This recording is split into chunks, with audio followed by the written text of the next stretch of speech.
Dobrý deň, v dnešnom videu sa budeme venovať dokladom nevyhnutným pre založenie spoločnosti s ručením obmedzeným, ako aj výberu predmetu podnikania. Založenie spoločnosti s ručením obmedzeným a jej vznik sú dve rozdielne veci. Pod založením sa myslí podpísanie spoločenskej zmluvy alebo zakladateľskej listiny, zatiaľ čo o vzniku hovoríme vtedy, kedy nastane zápis do obchodného registra. Nevyhnutné doklady, ktoré musíme predložiť pri zakladaní spoločnosti s ručením obmedzeným, sa líšia v závislosti od toho, či zakladáme jednoosobovú spoločnosť alebo spoločnosť s viacerými spoločníkmi. V každom prípade týmito dokladmi sú overená kópia živnostenského oprávnenia, zakladateľská listina v prípade jediného zakladateľa s úradne osvedčeným podpisom, vyhlásenie jediného spoločníka, že nie je spoločníkom vo viac ako dvoch jednoosobových SRO, vyhlásenie zakladateľa v prípade, že je ním spoločnosť s ručením obmedzeným, že má viacero spoločníkov, nakoľko vieme, že jednoosobová SRO nemôže byť jediným zakladateľom ďalšej spoločnosti s ručením obmedzeným. Spoločenská zmluva v prípade viacerých zakladateľov, taktiež s úradne osvedčenými podpismi. Stanovy, ak boli prijaté, súhlas správcu daný so zápisom do obchodného registra. Toto potvrdenie vydáva príslušný daňový úrad a vydá ho v prípade, že nedoplatky na dani nie sú vyššie ako 170 eur. Ďalej je to vyhlásenie správcu vkladu o splatení vkladov, znalecký posudok, ktorý preukazuje hodnotu nepeňažného vkladu v prípade, že takýto vklad sa do spoločnosti dáva, výpis osobitného účtu správcu vkladu, podpisový vzor konateľa alebo konateľov, nájomná zmluva alebo súhlas vlastníka nehnuteľnosti, ktoré sú potrebné na zápis do obchodného registra, list vlastníctva k nehnuteľnosti, v ktorej bude mať SRO sídlo. Názov spoločnosti s ručením obmedzeným. Ešte predtým, ako spíšeme spoločenskú zmluvu, by sme si mali vybrať a overiť dostupnosť názvu. Názov by mal byť originálny, jednoduchý, ľahko vysloviteľný a mal by súvisieť s podnikaním. Toto je bežná prax, aj keď nie vždy tak musí byť. Dostupnosť názvu si vieme overiť na stránke obchodného registra SR, veľmi jednoducho. Zadáme si stránku orsr.sk, zvolíme si vyhľadávanie podľa obchodného mena, zaklikneme si reťazec kdekoľvek v mene, aby nám vyhľadalo aj podobné názvy a zadáme si napríklad v prípade, že chceme zakladať stavebnú firmu z regiónu Horehronia, napríklad chceme mať názov Hronstav, tak si toto zadáme do vyhľadávača a obchodný register nám ukáže všetky subjekty, ktoré majú v názve niektorú z týchto častí. Vidíme, že takéto SROčky existujú a preto by bolo vhodné zmeniť názov alebo vymyslieť nejaký nový. Takýmto spôsobom si vieme overiť akýkoľvek názov, ktorý nás napadne a vždy je vhodné tak urobiť z toho dôvodu, že v prípade, že daný názov už existuje, obchodný register nevykoná zápis.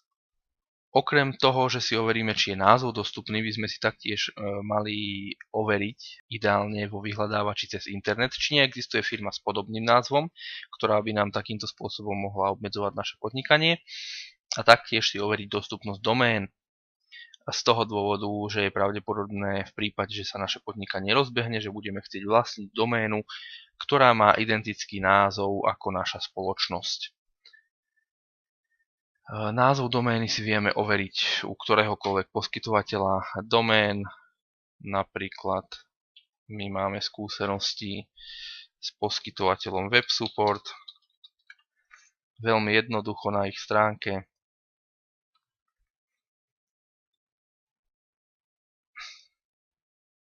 si zvolíme domény, registrácia domén a overíme si dostupnosť, napríklad hronstav.sk.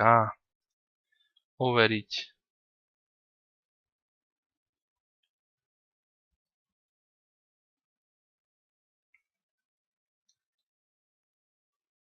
A priamo na web stránke vidíme, že táto doména je už obsadená, pričom štandardne nám poskytovateľ služby ukáže možnosti, ktoré sú voľné a ktoré by sme v takomto prípade mohli využiť.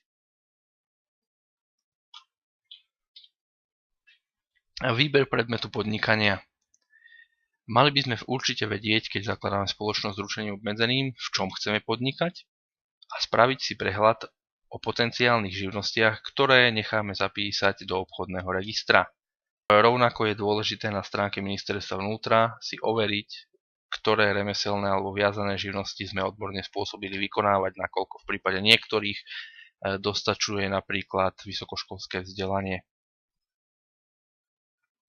V prípade, že chceme vykonávať činnosti, na ktoré nie sme osobne spôsobili, môžeme sa rozhodnúť ustanoviť zodpovedného zástupcu. Zoznam voľných živností si vieme veľmi jednoducho overiť na stránke Ministerstva vnútra odbore živnostenského podnikania, konkrétne v sekcii verejná správa, odbor živnostenského podnikania. No a tu na spodu máme zoznam viazaných živností a preukaz odbornej spôsobilosti, ako aj zoznam odporúčaných voľných živností a ich bližšie obsahové vymedzenie. V prípade, že na tento odkaz klikneme, mal by sa nám stiahnuť alebo otvoriť zoznam odporúčaných označení voľných živností a ich bližšie vymedzenie, kde si vieme presne pozrieť, aké predmety činnosti spadajú pod voľné živnosti v jednotlivých oblastiach. Takýmto spôsobom si vieme nájsť a vytvoriť zoznam živností, ktoré by sme chceli mať zapísané vo svojej spoločnosti.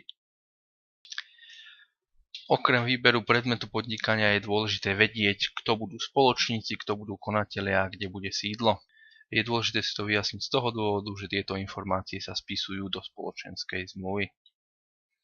K sídlu spoločnosti je potrebný súhlas vlastníka alebo nájomná zmluva. Taktiež odporúčame priložiť aj výpis z katastra nehnuteľnosti. Sídlom nemôže byť PO Box.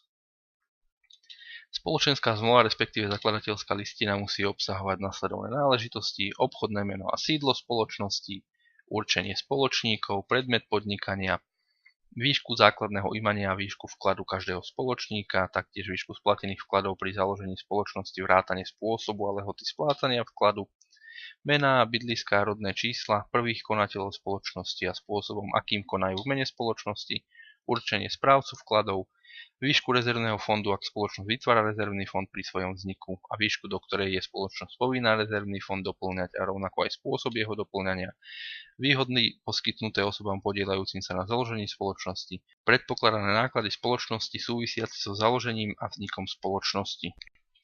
Prílohami tejto listiny sú vyhlásenia správcu vkladu,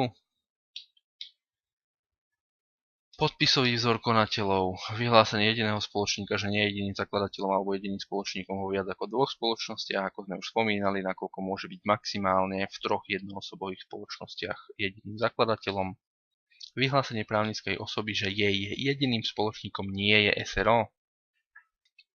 Na účely vydania živnostenského oprávnenia je potrebné, aby sa konanie na živnostenskom úrade zúčastnili všetci zakladatelia, nemusia tak však učiniť osobne a môžu využiť inštitút splnomocnenia, kedy všetko vybaví jedna osoba. Ohlásiť živnosť je možné priamo na úrade vyplnením formulára, ktorý je k dispozícii na jednotnom kontaktnom mieste, ale taktiež na stránke Ministerstva vnútra. K ohláseniu živnosti je potrebné predložiť doklad o plnoletosti, občiansky preukaz, doklad o bezúhonnosti, výpis registra trestov. V prípade občana Slovenskej republiky ho zabezpečí živnostenský úrad. Súhlas príslušného súdu, ktorý sa dokladá v prípade, že živnosť ohlasuje zákonný zástupca osoby. Doklad preukazujúci odbornú spôsobilosť v prípade, že sa jedná o remeselnú alebo viazanú živnosť. A súhlas zodpovedného zástupcu s ustanovením do funkcie, ak podnikateľ sám nespĺňa podmienku odbornej spôsobilosti. Rovnako ako pri SRO, už pri vydávaní živnostenského oprávnenia je potrebné predložiť oprávnenie užívať nehnuteľnosť, a teda buď nájomnú zmluvu, alebo list vlastníctva, alebo písomný súhlas vlastníka nehnuteľnosti. Ohlásenie živnosti, ako sme už spomínali, si vieme nájsť na stránke Ministerstva vnútra, a to taktiež v sekcii verejná správa na živnostenské podnikanie, formuláre pre živnostenské podnikanie. Klikneme si na právnické osoby a nachádza sa tu tlačivo ohlásenie živnosti, pričom však od doby spustenia ústredného portálu verejnej správy sa k nemu môžeme dostať aj cez tento. Zvolíme si životné situácie a registráciu živnosti. Tu máme všetky informácie, ako aj potrebné dokumenty.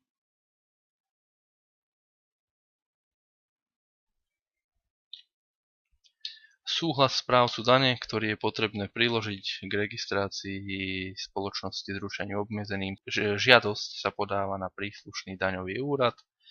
Vzor nájdeme na stránke finančnaspráva.sk, pričom správca dane, ktorým je daňový úrad, na žiadosť daňového subjektu vydá do 5 pracovných dní od podania žiadosti písomný súhlas s zápisom v obchodnom registri.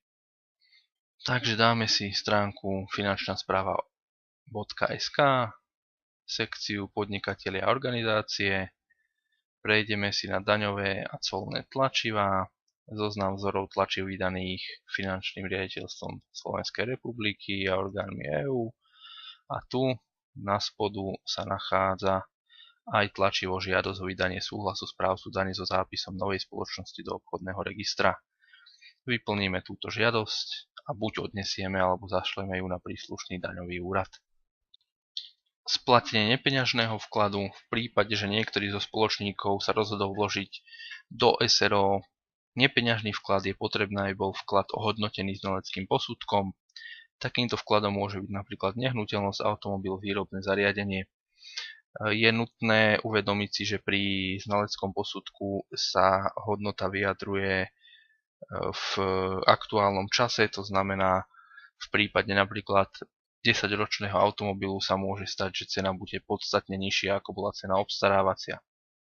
A na túto skutočnosť treba myslieť. V prípade, že splácame peňažný vklad, spláca sa na osobitný účet v banke,